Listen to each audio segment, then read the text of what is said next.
If you haven't heard, myself and the crew over at my podcast, The Pro Audio Suite, have collaborated with Centrance to create our very own audio interface that's specifically designed for voiceover actors. It's called the Passport VO, and it is an amazing product that we want to bring to the world, but we cannot do it without reaching a special goal. We have to have pre-sold 100 units in order for Centrance to put this product into production. I'll tell you, there are just no audio interfaces that check every single box that's really important to a voiceover actor. And this thing also replaces multiple pieces of gear in a studio, like a mic mute switch, a mic switcher. So you have the ability to switch between two microphones at any time with the press of a button, each one of them at the right gain. It has two audio interfaces inside the box. So one is dedicated to recording, and the other one dedicated to communications like Zoom and Source Connect. You can do playbacks, it's all built in. Head over to centrance.com/passportvo if you're interested in picking up one. Thanks for listening, everybody. This is George the Tech. I hope you have a great one. George the Tech. I love running into this guy right here. This is Jonathan Little from Little Labs. What do you say, man? Hey, George. It's nice to see you again. I've known you quite some time now. Going back. I met you here. I think the first time I met you would have been at NAMM, probably 2009, I'm thinking. Yeah, it's been a while. No, it's earlier than that. Yeah. Because I remember I had the mic pre and I was pushing that at the time. But what's new with you? What's the thing you're most proud of? And it's the newest thing is we have a really unique compressor, and what's unique about it, it's the only compressor in the world, if it means anything to you, to the technical people. It doesn't use a Varimu, it doesn't use a VCA, it doesn't use a optical. It uses what's called an analog multiplier in order for the gain reduction element. And it probably has the least amount of electronics in the circuit path of any compressor ever made. And in that is that compressors are quite often used for color as much as they are used for compression. And people even run sometimes through a Fairchild, which is one of the greatest compressors made of all time. They'll run their signal through it just for color. But if you're looking for color, that's not what this is about. I wanted to make a compressor that was just about compression with the least amount of artifacts possible. And this unit has the least amount of artifacts possible of any compressor I've heard of because of this unique way of doing it. You really only have two active stages, the multiplier and the output driver.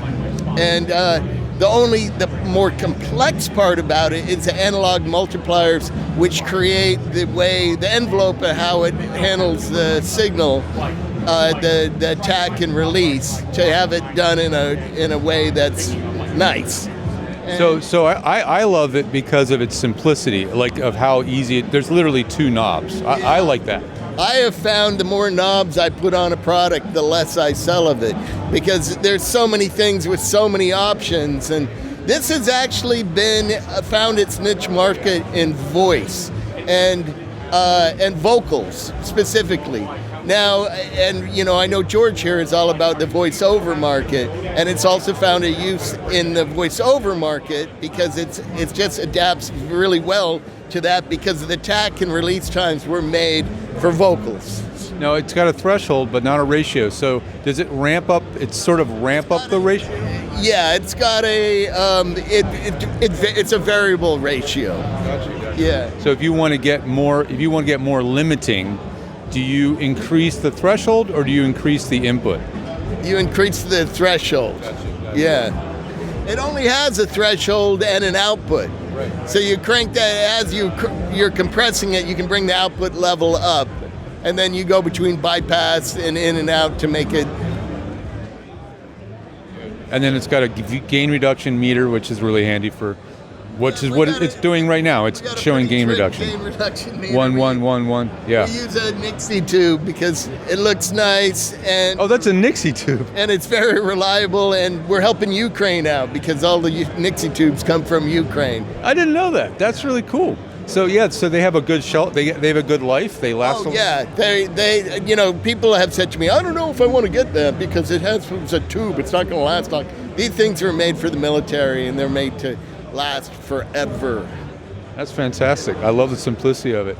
Show us your Monotor. I've known about it for a while, but just if you're looking for one of the best headphone amps ever, show me your Monotor. It's a very unique headphone amp in that another kind of design philosophy similar to the compressor I was talking about is that it's got a single active stage in it. Everything else done in it is completely passive.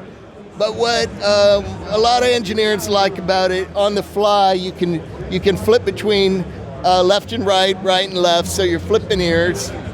You can mono left plus right. You can have mono left in both ears, mono right in both ears. But when you're checking for phase on a recording too, it takes everything in phase and cancels it, so you only hear what's out of phase.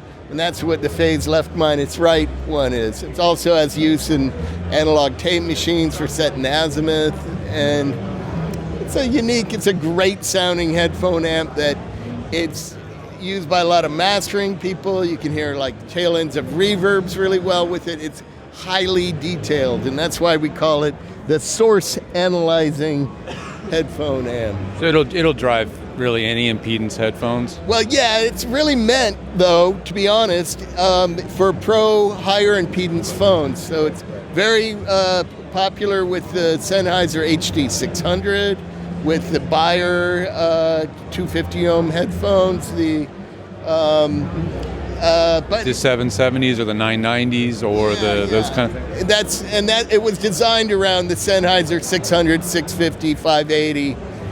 That's what you were using the most when you were building it? You were doing a lot of listening on that? Yeah, because I found that the Sennheiser, really, if you plug it into the output of your laptop or something, it doesn't sound good. And then when I was playing around with circuits and I had a Sennheiser lying around, I go, wow, this thing sounds amazing. And it really needs a headphone amp. And a lot of professionals used it before some of these more other popular ones like the Audis. And the Audis LCD-X is another very popular mating headphone for the Monotor. Hey, JB. I like that you'd have the left, right, right, left flip, because, I mean, a lot of us our hearing is totally different in one ear and the other, so it kind of lets you check. Am I hearing it that way, or is it just the way I hear? And when you flip it, you get a whole different impression of what it sounds like. Yeah, you can figure out if you got a potato in your ear, you know? Yeah. Well, dude, I really appreciate your time. It's always fun to see you. And congratulations on all the new things that's happening. Oh, by the way, the LL2A has got nothing to do with an LA2A. And that was probably a mistake on my part. I thought, oh, this will get people's attention. And that thing is but this is like the complete opposite of an LA2A. LA2A, mind you, is a great compressor, but it's more about color, though. Yeah, very much so. Yeah. This is a transparent thing. It's a slow compressor, too. This is super fast. Now, there's one other thing, since I do have a few more minutes with you, there's one more thing, and it's mainly just because of its name, and it's one of those things I remember you from way, way back, and that's the VOG. The voice of God. Talk about the VOG and what that thing does. VOG was initially made for voiceover work, and it was meant so you could stay off the mic and still get that proximity effect, but not get mushy. With that, so you're not spitting on top of the mic. You can lay back a little bit, but still have some heft in your presentation. You can sound big, and I'd say it can turn Barry Gibb into Barry White, or you know.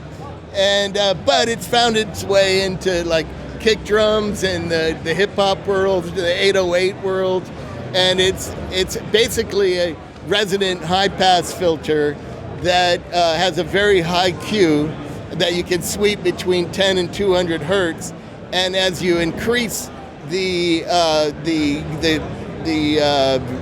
amplitude of it, it becomes more. It takes more off. It's more of a high pass filter. So the more you focus on that low end, the more you're taking away below that low end, so it never gets mushy. Yeah, it's a brilliant filter. It's something that I like to make use of, and when I EQ things, I call it the chest. I call it the chest resonance knob. You know, it really is. That's what it's for. Yeah. And that's what it was originally designed for. Like especially like female vocals. Sometimes a woman can sound really thin, and you bring out this and go, wow, all of a sudden she's got like Big Mama Thornton coming out of her. Right. Now, is it only a booster, or does it also cut? Well, it is doing both at the same time. As you boost, it's cutting everything below what you're boosting. So it goes like this. Whoop. And then above that frequency, does it flatten back out? Totally flat. If it totally flat, in fact, so much so that people who are miking orchestras, like using a deck of tree, meaning just a couple mics, they will use it to bring the timpani up in the orchestra without affecting the rest of the signal. If you use it for orchestral recording, it must be transparent. It is very much so. You're only going through a single capacitor and single amplifier in it. And typically to do this type of resonant filter, which some people go, oh, that's easy, but you're using multiple poles, multiple stages to do it. In this, you're using a single amplifier and a single capacitor. Well, it's always fun to see you, man. Thank you for hanging out with me today, Jonathan, and we'll see you at the next one. All right. Great seeing you, George.